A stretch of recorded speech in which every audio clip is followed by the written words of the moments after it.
Good afternoon students, நல்லா கவனிங்க. இப்போ வந்து நம்ம ப்ரொடக்ஷன் அனலிசிஸில் பார்த்தோம் இல்லையா? What you mean by production analysis? அதாவது உற்பத்தியினுடைய பகுப்பாய்வு. What are all these production is? ஏற்கனவே பார்த்தோம்.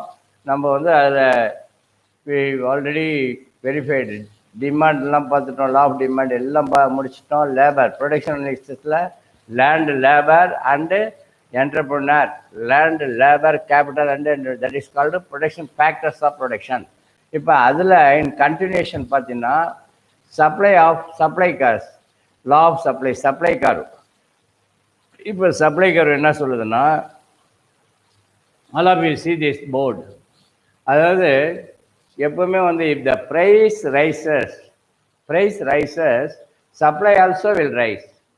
Understand? Price rises, supply also will rise. If the price decreases, supply also will decrease. அப்போ விலையும் அளிப்பும் டைரக்ட் ரிலேஷன்ஷிப். என்ன relationship? Direct or positive relationship. அந்த புரியுதா?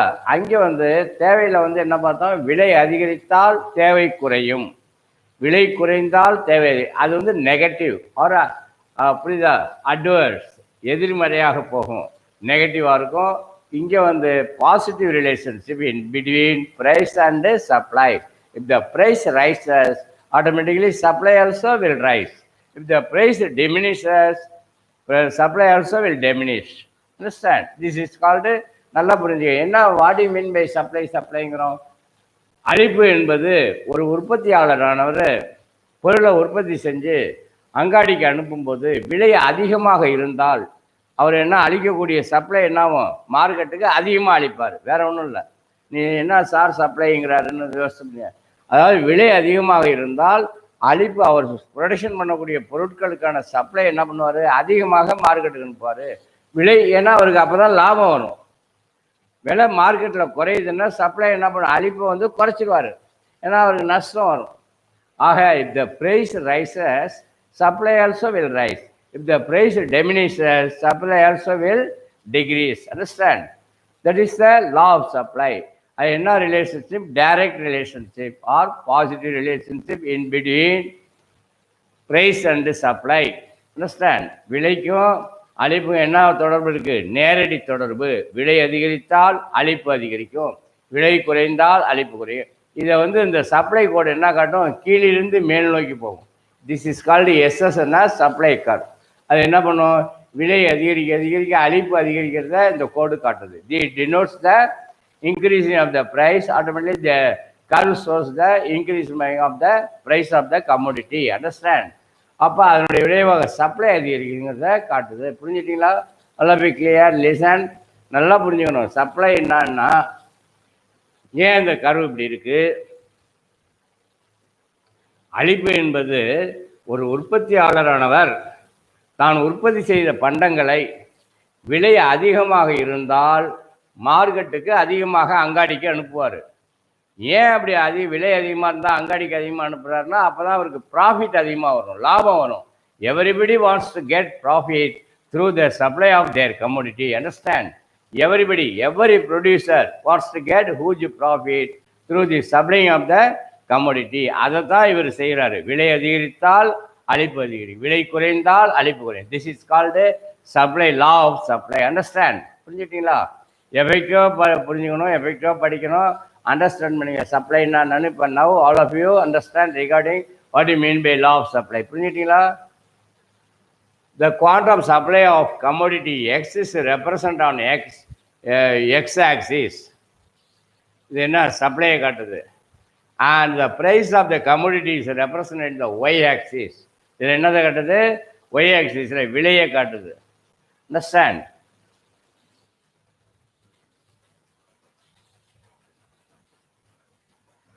அப்புறம் மேலே நெக்ஸ்ட் பார்த்தீங்கன்னா, அந்த the points such as ABC,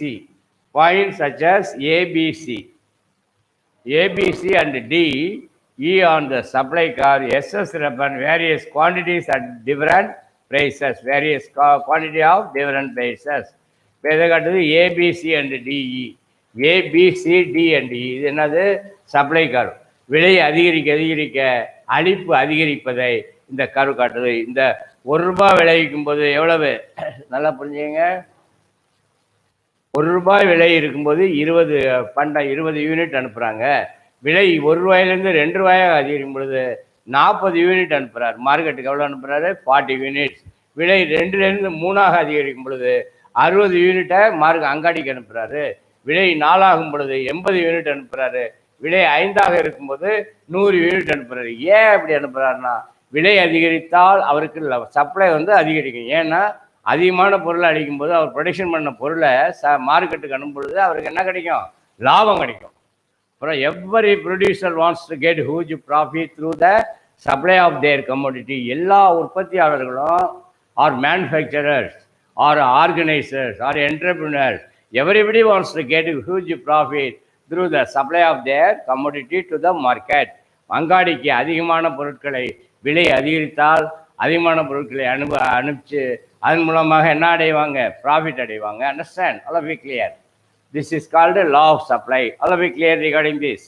supply காரணம்னா அளிப்பு கோடு, விலை அதிகரிக்கிறது, அளிப்பு அதிகரிக்கிறது, அது படம் காட்டுது. இப்போ ஒன்றும் நோ டவுட். நெக்ஸ்ட்,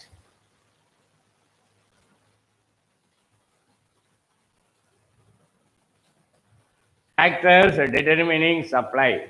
காரணிகள், அளிப்பை நிர்ணயிக்கக்கூடிய காரணிகள். What are all they? இப்போ பார்க்கலாமா? What are all the factors determining supply? அளிப்பை நிர்ணயிக்கக்கூடிய காரணிகள் என்னென்னா, first price of the commodity. இது general. All of you listen. விலை அதிகரித்தால் பிரைஸ் ஆல்சோ இன்க்ரீசஸ். இப்போ price of higher the price larger the supply, that is the law. The price is the incentive for the producers and the sellers to supply more.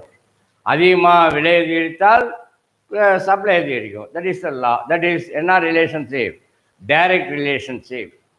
சப்ளையும் price என்ன relationship? Direct or positive relationship in between price and supply of the commodity. Okay, next one, price of other commodities. மற்ற பண்டங்களின், பதிலீட்டு பண்டங்களின் விலை விலையில் ஏற்படக்கூடிய மாற்றங்களின் விளைவாக சப்ளையில் என்ன ஏற்படும்? மாற்றம் ஏற்படும். Supply of a commodity depends not only upon its price. The supply of a commodity எதை சார்ந்திருக்கிறது?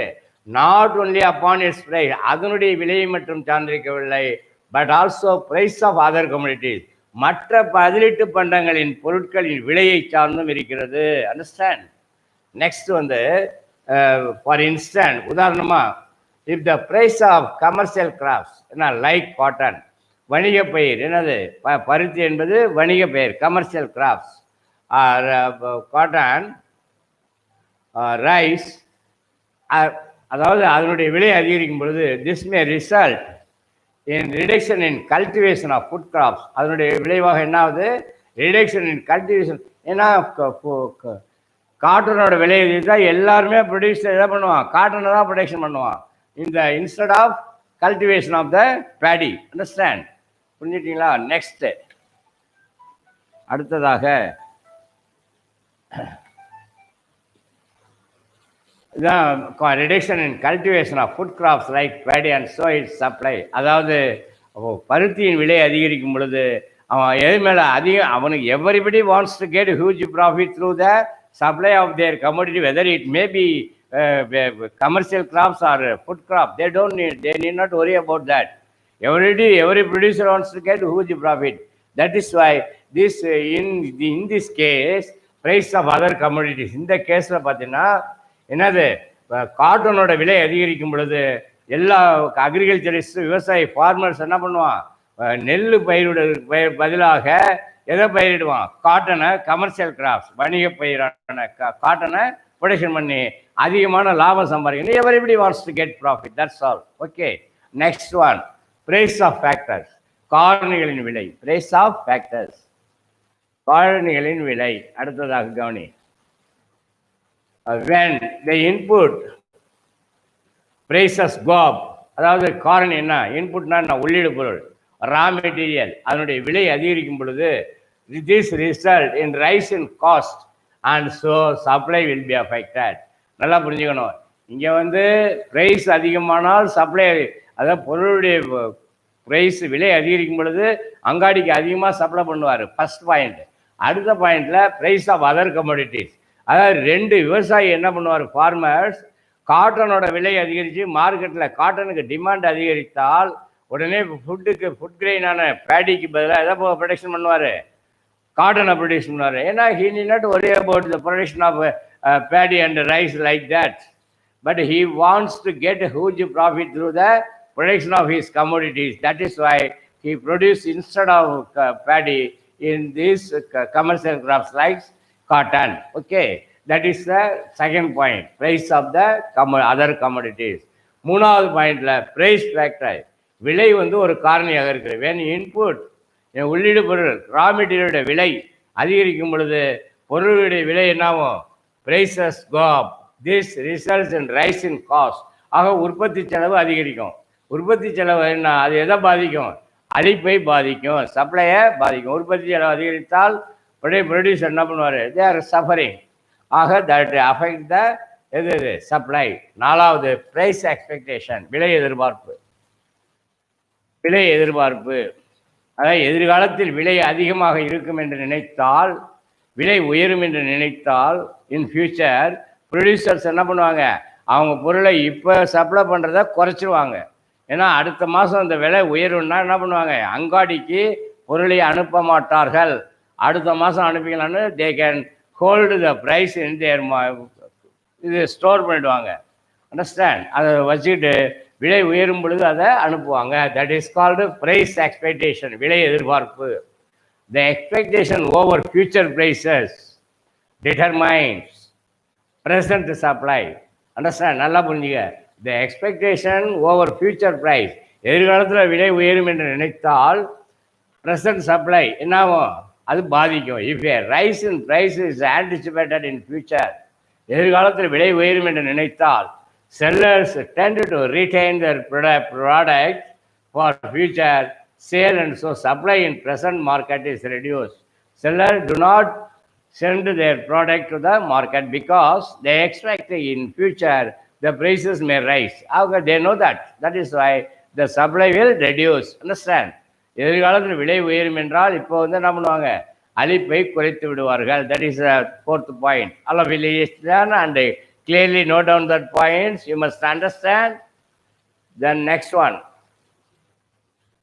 technology, தொழில்நுட்பம். With the advancement in technology, production level improves. நல்லா புரிஞ்சுக்கணும். வித் அட்வான்ஸ்மெண்ட் இன் டெக்னாலஜி, தொழில்நுட்பத்தின் காரணமாக, தொழில்நுட்பம் அறிவு அதிகமான ஒரு ப்ரொடக்ஷன் டெக்னாலஜி, மாடர்ன் மெத்தட்ஸ், அது என்ன பண்ணும், ப்ரொடக்ஷன் அதிகரிக்கும். Improves, average cost declines, production அதிகமாகும், சராசரி செலவு வந்து குறையும். And as a result supply level increase. அதனுடைய விளைவாக ப்ரொடக்ஷன் அதிகமாக இருக்கிறது என்ன பண்ணுவாங்க, சப்ளை இன்க்ரீஸ் ஆகும். அஞ்சாவது பாயிண்ட் டெக்னாலஜி, நல்லா புரிஞ்சுக்கணும். டெக்னாலஜியில் வந்து என்ன சொல்கிறாங்கன்னா, வித் அட்வான்ஸ்மெண்ட் இன் டெக்னாலஜி, அதாவது தொழில்நுட்ப டெவலப்மெண்ட்டின் காரணமாக என்னாவது, ப்ரொடக்ஷன் லெவல் இம்ப்ரூவ், உற்பத்தி அதிகரிக்குது. மாடர்ன் மெத்தட் அடாப்ட் பண்ணும் பொழுது ப்ரொடக்ஷன் அதிகமாகுது. அப்படி அதிகமாகும்போது அவங்களுடைய ஆவரேஜ் காஸ்ட் குறையும், சராசரி செலவு குறையும். அது the result of which supply also will increase. அது ஆட்டோமேட்டிக்காக என்ன ஆகும், supply level also increases. That's why supply also increases. அஞ்சாவது பாயிண்ட், நல்லா note down these points. Everybody must remember and recall it. What are all the points I can say, we must clear. Then natural factor, இயற்கை காரணிகள். What are all the natural factors? Agriculture, rural natural factors like monsoon. இயற்கை காரணிகள் என்னென்னா, மழை, monsoon, climate, அது சீதோஷ தட்பவெப்பநிலை etcetera play a vital role in the supply of the commodity in determining production level. That also determining the production level. நல்லா understand. அதாவது மழை வளம் இருந்ததுன்னா ப்ரொடக்ஷன் அதிகமாகும். மழை நல்லா அறுவடை, இது ஹார்வெஸ்ட் டயத்தில் நல்ல மழை, பயிர் பண்ணிடுறாங்க, ஆடி மாதம் நல்ல மழை பெய்யுது, நல்ல பயிர் வளரும். அப்போ அதனுடைய விளைவாக என்னாகும், ப்ரொடக்ஷன் அதிகமாகும். ப்ரொடக்ஷன் அதிகமாக supply also will increase. That is why it determining the production level and the supply also. அடுத்ததாக discovery of new raw materials, புதிய கச்சா பொருட்களை கண்டுபிடிக்கிறதுனால என்ன ஆகுது? சப்ளை அதிகரிக்குது. The discovery of new raw materials which are cheaper and of high quality tends to increase supply of the product.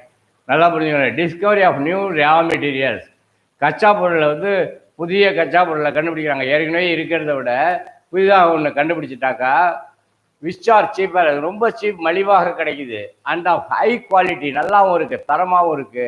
அதனுடைய விளைவாக tends to increase supply of the product. அதனுடைய விளைவாக என்னவும் சீப்பான ப்ராடக்டை ரா மெட்டீரியலை யூஸ் பண்ணி ப்ரொடக்ஷன் அதிகமாக பண்ணி அங்காடிக்கு அதிகமாக அனுப்பாங்க. That is the 7th point. all of it clear. Discovery of new raw materials, it leads to too much supply. Understand? அடுத்ததாக taxes and subsidies. 8வது பாயிண்ட் வரிகளும் மானியங்களும். வரிகளும் மானியங்களும் என்ன? What you mean by taxes and subsidies? வரிகள் என்பது subsidies for inputs, உள்ளிடு பொருட்களுக்கான மானியங்கள். Credit, power etcetera encourage the producer. அவங்க ஒரு ப்ரொடியூசருடைய பொருட்களுக்கு அரசாங்கம் வந்து என்ன பண்ணுது? சப்சிடி கொடுக்கும். மானியம். மானியம்னா என்ன? 100 ரூபா பொருளை 50 ரூபாய்க்கு கொடுத்துரும். யாருக்கு? ப்ரொடியூசருக்கு. அவங்க 100 ரூபா பொருளை 50 ரூபாய்க்கு வாங்கினாக்கா என்ன ஆகும்? பவர் எல்லாமே எவ்ரிதிங் ஆட்டோமேட்டிக்காக என்ன ஆகும்? Encourage the producer to produce மோர். அவங்க வந்து ஆட்டோமேட்டிக்காக குறைவான விலைக்கு ரா மெட்டீரியலை அரசாங்கம் கொடுக்கும் பொழுது யார்? Producers can enjoy. அவங்க ரொம்ப இன்ட்ரெஸ்டாக என்ன பண்ணுவாங்க? அதிகமான அளவுக்கு raw material they can purchase too much level of raw materials from the market. Withdrawal of such incentives will hamper production. புரியுதா? அதனுடைய விளைவாக என்ன ஆகும்? இன்சென்டிவ்ஸ் மாதிரி ஊக்கமளிப்பை தொட்டு ப்ரொடக்ஷன் என்ன ஆகும்? Production will also increase. அடுத்ததாக taxes both direct and indirect kill the ability and willingness to produce more. இது வந்து சப்சிடிஸ் வந்து அவங்களை என்ன பண்ணும்? ஊக்கப்படுத்தி ப்ரொடக்ஷனை அதிகரித்து சப்ளை அதிகரிக்க வைக்கும். அதே நேரத்தில் டாக்ஸஸ் என்ன பண்ணும்? வரிகள் விதிக்கும் பொழுது ப்ரொடியூசர் வந்து என்ன டிஸ்கரேஜ் ஆகிடுவாங்க. அப்போ டிஸ்கரேஜ் ஆன பொருள் சப்ளையை குறைச்சிடுவாங்க. இங்கே வந்து அதிகரிப்பாங்க. இந்த இடத்துல டாக்ஸஸ் விதிக்கும் பொழுது சப்ளை என்ன பண்ணுவாங்க? They can reduce their supply of the commodity to the market. That is the main important point. Okay, இந்த இடத்துல they can increase their product to supply the product. இந்த இடத்துல பார்த்தீங்கன்னா they are reducing their product because of the taxes. வரிகளின் காரணமாக அவங்க என்ன பண்ணுறாங்க? ப்ராடக்டை வந்து ப்ரொடக்ஷன் பண்ணுறதையும் ப்ரொடியூஸ் பண்ணி அதை மார்க்கெட்டுக்கு அனுப்புறதையும் they can reduce. Understand?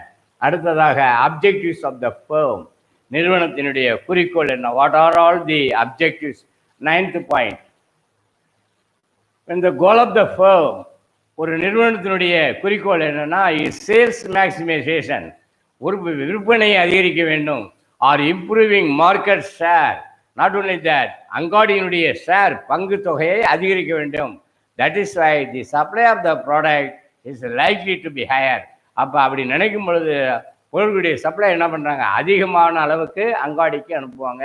That is the objective of the firm. ஃபர்மோட குறிக்கோள் என்ன? ஆர்கனைசரோட aim, objective of the firm or entrepreneur.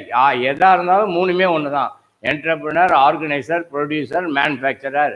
அவங்களுடைய எய்ம் என்னன்னா goal of the firm or manufacturer is sales maximisation or improving market share or improving market share.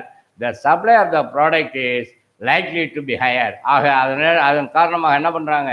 அளிப்பை அதிகரிப்பாங்க. அங்காடிக்கு அளிக்கக்கூடிய பொருட்களின் அளிப்பு அதிகரிக்கும். நல்லா கிளியர். 9 பாயிண்ட் புரிஞ்சுக்கிட்டீங்களா? நல்லா புரிஞ்சுங்க. எஃபெக்டிவாக பாரு. எவ்வரி பாயிண்ட்ஸ் நான் திரும்ப திரும்ப ரொம்ப க்ளீனாக எக்ஸ்பிளைன் பண்ணிகிட்டே வரேன். நல்லா அண்டர்ஸ்டாண்ட் பண்ணிக்க. If you have any doubt you can ask the doubt to me through the phone itself or online class. என்கிட்ட கேட்கலாம். டவுட்டே இருக்கக்கூடாது. Nobody can having doubts. சப்ஜெக்டில் டவுட் இருந்தால் லைஃப்பில் வாழ்க்கையில் முன்னேற முடியாது. அண்டர்ஸ்டாண்ட்? அடுத்ததாக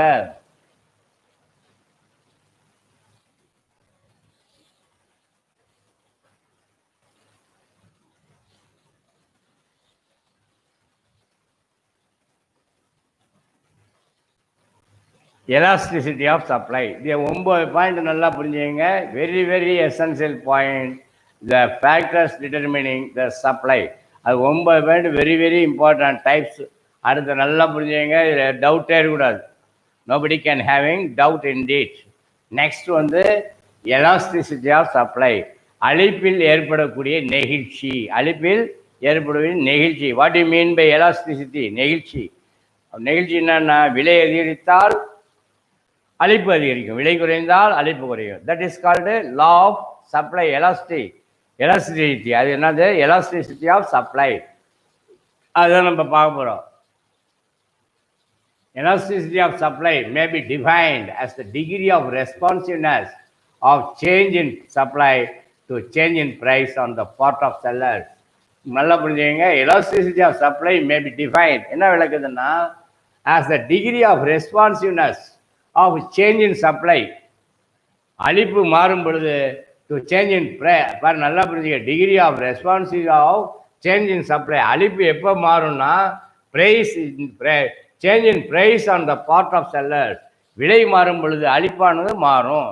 விலை அதிகரித்தால் அளிப்பு அதிகரிக்கும், விலை குறைந்தால் அளிப்பு குறையும். அளிப்பும் விலையும் என்ன relationship? Direct relationship or positive relationship in between the price and the commodity supply. Understand? அடுத்து it is mathematically expressed as elasticity of supply equal to proportionate change in supply bar proportionate change in price. Proportionate change in supplies. அதாவது அளிப்பு மாறக்கூடிய விகிதத்தில் அதை என்ன பண்ணலாம்? Divided by proportionate change in price. விலையால் வகுத்தால் கிடைக்கக்கூடிய எத்தனை பர்சன்டேஜ், 1%, 2% அல்லது முற்றிலும் நெகிழ்ச்சியுள்ள அளிப்பாங்கிறது வி கேன் ஈஸிலி அண்டர்ஸ்டாண்ட், புரிஞ்சுக்கலாம். பாரு, elasticity of supply change in quantity supply per change in quantity supply per change in price bar change in price. That is elasticity of supply equal to quantity of supply S bar quantity of price into P, price into quantity of supply, where QS represents the supply, P represents price. This change denotes a change in supply. Understand? இது formula அப்படியே மனசில் வச்சுக்க. இப்போ என்ன types of elasticity of supply? எத்தனை அளிப்பு நிகழ்ச்சி என்றால் என்ன, அது எத்தனை வகைப்படும்? அளிப்பு நிகழ்ச்சி என்றால் என்ன, என்னன்னு பார்க்கலாம். What you mean by elasticity சப்ளைன்னு பார்த்துடலாம். அடுத்ததாக அளிப்பு நிகழ்ச்சி. நல்லா கவனிங்க. Elasticity of supply. There are 5 types of elasticity of supply. Relatively elastic of supply, அதாவது ரிலேட்டிவ்லி விலை எந்த அளவுக்கு குறையுதோ அதே அளவுக்கு, விலை எந்த அளவுக்கு அதிகமாகுதோ அதே அளவுக்கு சப்ளை அதிகமாகும். That is called relatively elastic of supply. Understand? அளிப்பு எந்த அளவுக்கு மாறுகிறதோ அதே அளவுக்கு விலை எந்த அளவுக்கு மாறுகிறதோ அதே அளவுக்கு அளிப்பு மாறுவதை ரிலேட்டிவ்லி எலாஸ்டிக் ஆஃப் சப்ளை என்று அழைக்கிறோம். அடுத்ததாக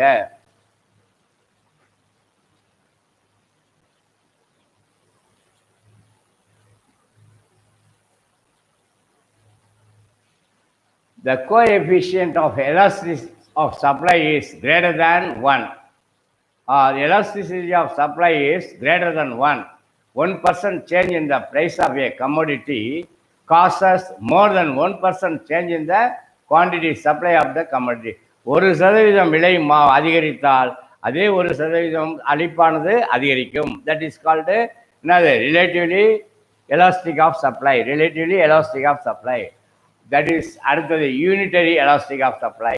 unitary, the coefficient of elastic of supply is equal to 1. 1% change in the price of a commodity causes an equal 1% changes in the quantity supply of the commodity. Understand? அதாவது 1% எந்த குறையுதோ அதே அளவுக்கு விலை குறையும் பொழுது அளிப்பானது குறையும், விலை அதே அதிகரிக்கும் பொழுது அளிப்பானது அதே அளவுக்கு அதிகரிக்கும். That is called unitary. எந்த அளவுக்கு மாறுதோ அதே அளவுக்கு மாறுவது வந்து யூனிட்டரி எலாஸ்டிக் ஆஃப் சப்ளை. அடுத்தது ரிலேட்டிவ்லி இன்எலாஸ்டிக் ஆஃப் சப்ளை. அதாவது நல்லா புரிஞ்சுக்கணும். Relatively there is no elastic for supply. அதாவது விலை எந்த அளவுக்கு குறைந்தாலும் அல்லது அதிகரித்தாலும் they need not worry, they can supply fully. That is called என்னது? அதுக்கு பேர் தானா relatively inelastic of supply.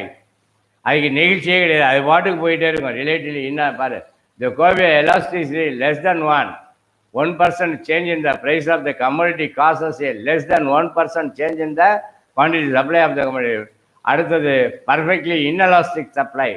Perfectly inelastic, விலையில் எந்த மாற்றம் இருந்தாலும் என்ன இல்லை, விலையில் எந்த அளவுக்கு மாற்றம் இருந்தாலும் ஏறினாலும் குறைஞ்சாலும், ஆனால் பர்ஃபெக்டாக என்னாவது இன்எலாஸ்டிக் சப்ளையில் தெர் இஸ் நோ எலாஸ்டிக், நெகிழ்ச்சியற்ற அளிப்பு. நெகிழ்ச்சியற்ற அளிப்பு, அது பாட்டுக்கு அளிப்பு வந்து ஸ்டாண்டர்டாக ஒரே மாதிரி இருக்கும். அளிப்பு எப்படி இருக்கும்? ஸ்டாண்டர்டாக இருக்கும். விலை ஏறினாலும் அதே தான், விலை குறைந்தாலும் அளிப்பு கான்ஸ்டண்ட்டாக இருக்கும். தட் இஸ் கால்டு ரிலே பர்ஃபெக்ட்லி இன்எலாஸ்டிக் சப்ளை. அது there is no elastic in supply. விலை குறைந்தாலும் அளிப்பு அதே தான், விலை அதிகரித்தாலும் அளிப்பு சேம். ஆனால் அளிப்பில் there is no change in the supply of the commodity. That is the constant. That is why it is otherwise called relatively perfectly inelastic supply. முற்றிலுமாக நெகிழ்ச்சியற்ற அளிப்பு. நெகிழ்ச்சியற்ற அளிப்பு. The coefficient of elasticity is equal to 0. அதனுடைய எலாஸ்டிசிட்டினா 0. 1% change in the price of a commodity causes no change in the quantity supply of the commodity. எந்த அளவுக்கு மாற்றம் இருந்தாலும் அளிப்பில் there is no change in the supply. Supply is constant. That is why it is otherwise called perfectly inelastic of supply. நெகிழ்ச்சியற்ற அளிப்பு என்று பெயர். Understand? புரிஞ்சிட்டீங்களா? அடுத்ததாக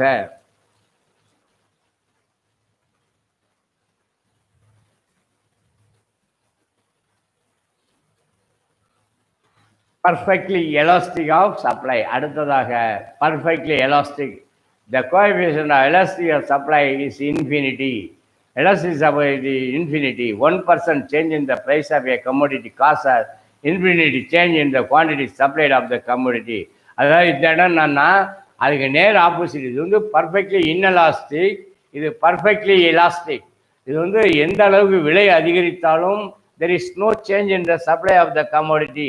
இந்த இடம் பார்த்தீங்கன்னா விலை அதிகரித்தாலும் விலை perfectly elastic of supply. Perfectly elastic of supply. C diagram of coefficient. அது என்ன, சப்ளை அப்படியே போயிட்டே இருக்கும், அளிப்பானது நேரடியாக போய்கிட்டே இருக்கும். அதை இப்போ டயக்ராமில் பார்க்கலாம் ஒன்று ஒன்றும். Coefficient of elasticity of supply is infinity. 1% change in the price of a commodity causes an infinite change in the quantity. ஒரு 1% விலை அதிகரிக்கும் பொழுது அதனுடைய அளிப்பானது அதிகரித்து கொண்டே போகும். They need not worry. Supply is very much too much. That is called perfectly elastic. முற்றிலும் நெகிழ்ச்சியுள்ள தேவை, நெகிழ்ச்சியுள்ள அளிப்பு என்று பெயர். அண்டர்ஸ்டாண்ட்? 5 இதே இப்போ டயக்ராமில் பார்க்கலாம். 5 இதுக்கும் டயக்ராம் பார்ப்போம்.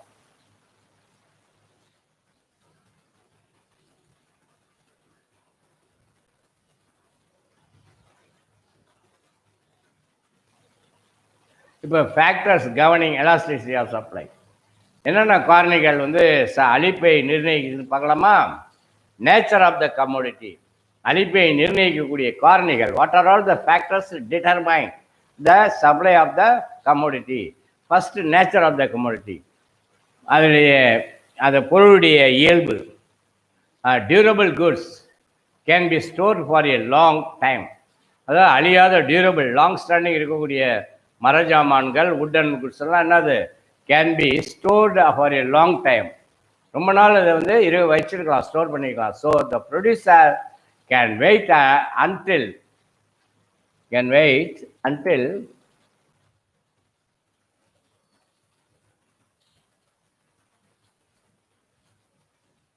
until they get a high price. அது வரைக்கும் என்ன பண்ணுவாங்க, அந்த பொருளை அப்படியே ரீட்டைன் பண்ணிடுவாங்க. ஏன்னா அது durable goods, wooden goods, furnitures and fan போன்ற ஐட்டம் பூரா என்னாகும், அவங்க அப்படியே ஸ்டோர் பண்ணி வச்சுக்குவாங்க. விலை மாறும் பொழுது விற்கலாம்னு என்ன பண்ணுவாங்க, அது அழியாது, கெட்டு போகாது. That is called get a high price. Once they get higher price, larger supply is possible. அப்படி ஹையர் ப்ரைஸ் இருக்கும்போது அதிகமான அளிப்பு வாய்ப்பு உண்டு. The elasticity of supply of durable goods is high. அந்த பொருளுக்கான எலாஸ்டிசிட்டினா அதிகமாக இருக்கும். But perishable or to be sold immediately. Perishable goods என்ன banana, fruits and vegetables எல்லாம் perishable. இன்னைக்கு இருக்கும் flowers. These are all the goods should be perished very soon. One day இருக்கும், ஒரு அரை மணி 2 மணி நேரம் இருக்கும், 3 மணி நேரம் இருக்கும், ஆட்டோமேட்டிக்காக அது என்ன ஆகிடும், கெட்டு போயிடும், அழிஞ்சு வீணாகிடும். அந்த குட்ஸுக்கு என்ன இருக்கும், எலாஸ்டிக் இருக்கும், நெகிழ்ச்சி இருக்கும். But perishables are to be sold immediately. அந்த மாதிரி பொருளை என்ன பண்ணுவாங்க, மலர், ஃப்ளவர்ஸ், ஃப்ரூட்ஸு அண்டு வெஜிடபிள்ஸ், இதெல்லாம் என்ன அழிந்து போகக்கூடிய பொருட்கள், that is perishable. Are to be sold immediately, அது வந்து உடனடியாக என்ன பண்ணிடுவாங்க, விற்றுருவாங்க. So perishables have low elasticity, அதுக்கு என்ன கிடையாது, நெகிழ்ச்சி கிடையாது, நோ எலாஸ்டிசிட்டி ஆஃப் சப்ளை. அடுத்ததாக காஸ்ட் ஆஃப் ப்ரொடக்ஷன், அதாவது உற்பத்தி செலவு. when production is subject to either constant or increasing returns, production is subject to either constant, நிலையாகவோ அல்லது increasing return, அதிகமாகவோ இருந்தால் additional production and therefore increase supply is possible. So elasticity of supply is greater. Under diminishing return, increase in output leads to the high cost. So elasticity of supply is less. பாரு, விலை வந்து என்ன நினைக்குது, விலை அதிகரித்த cost of production, factors of ப்ரொடக்ஷனுடைய விலை அதிகரிக்கும் பொழுது அது சப்ளை வந்து குறையும். ஏன்னா காஸ்ட் அதிகமாக இருக்கு, அப்போ ப்ரொடக்ஷன் குறைவாக இருக்கும், அப்போ சப்ளை குறைவாக இருக்கும். அதுக்கு மாறாக under diminishing returns, increasing in output leads to high cost. அதுக்கு மாறாக இன்க்ரீஸ் இன் அவுட்புட், உற்பத்தி அதிகரிக்கும் பொழுது லீட்ஸ் டு ஹை காஸ்ட், அதிகமான செலவு ஏற்படும். So elasticity of supply is less. அந்த நேரத்தில் அளிப்பானது குறைவாக இருக்கும். அது ப்ரொடக்ஷன் காஸ்ட் அதிகரித்தால் அளிப்பு குறையும். That's all. அடுத்ததாக டெக்னிக்கல் கண்டிஷன், தொழில்நுட்ப conditions. What are all the technical condition? In large scale production with huge capital investment, அதிக அளவான உற்பத்தியில் huge capital investment, supply cannot be adjusted easily. Supply cannot be adjusted easily. அதை வந்து அளிப்பை வந்து என்ன பண்ண முடியாது, ஈஸியாக வந்து சமப்படுத்த முடியாது. So elasticity of supply is lesser. அதனால் சப்ளையுடைய அளிப்பு குறைவாக இருக்கும். Where capital equipment is less and technology is simple, the supply is more elastic. அந்த மாதிரி நேரத்தில் சப்ளை வந்து அதிகமான நெகிழ்ச்சியுடையதாக இருக்கும். அடுத்ததாக டைம் ஃபேக்டர்.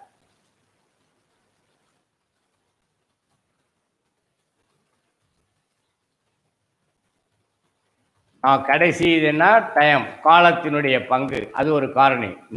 நேரத்தின் பங்கு.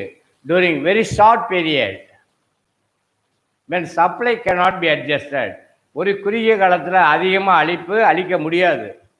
Elasticity of demand is very low. அதுக்கு வந்து என்னது, elasticity of demand is very low, தேவை என்பது குறைவாக இருக்கும்.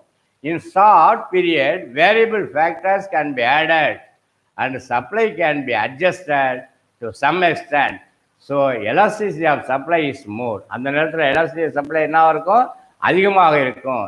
In long period even the fixed factors, நிலையான காரணிகள் வந்து can be added and hence supply is highly elastic.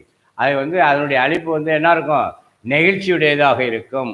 That's all. இப்போ நல்லா புரிஞ்சுங்க. These are all these points are very very essential factors governing elasticity of supply. இது எல்லாம் பாயிண்ட்ஸை you must read and remember and analyse. You have doubt you can ask. அடுத்ததாக conclusion, அதனுடைய முடிவுரை பாரு. Production takes place with a view to fulfilling. எப்போ உற்பத்தி நடைபெறும்னா with the view to fulfilling the demands of the consumer.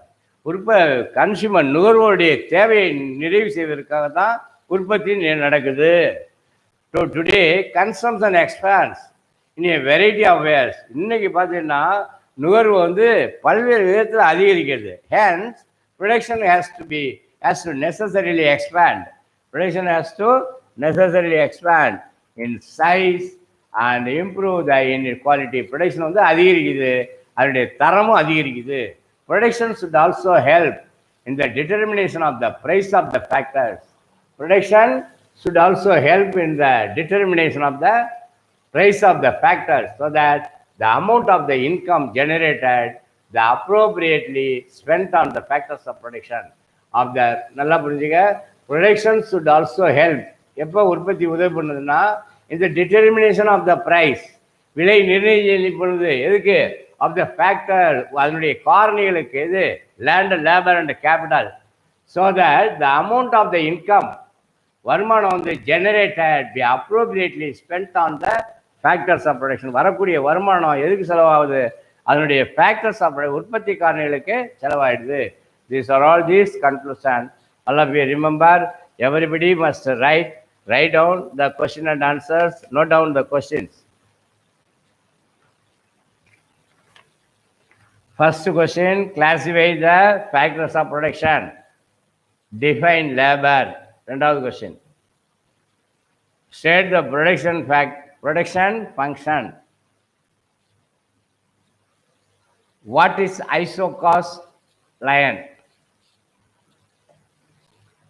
2 mark question. The 4 question. At the 3 mark question. Note down. What are the characteristics of land? நிலத்தினுடைய பண்புகள் என்ன? What are the factors governing the elasticity of supply? Supply நிர்ணயிக்கக்கூடிய காரணிகள் என்ன? What are the functions of entrepreneur?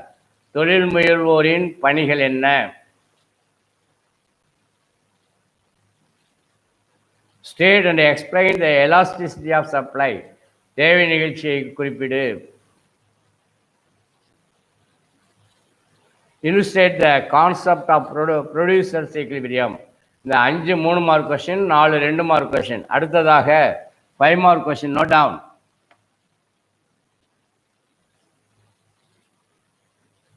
List the properties of isoquants with the help of diagram.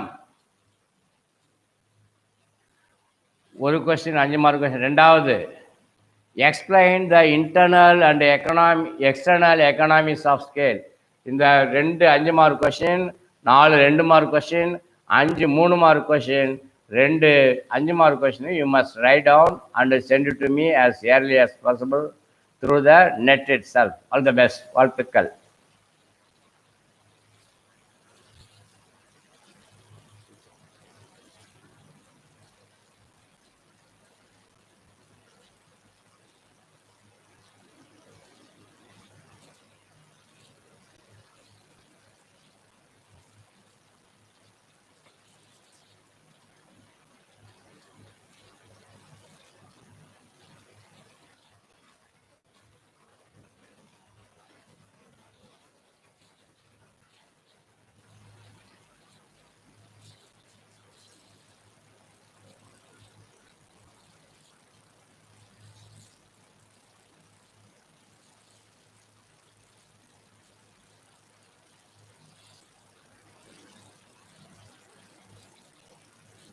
Yeah.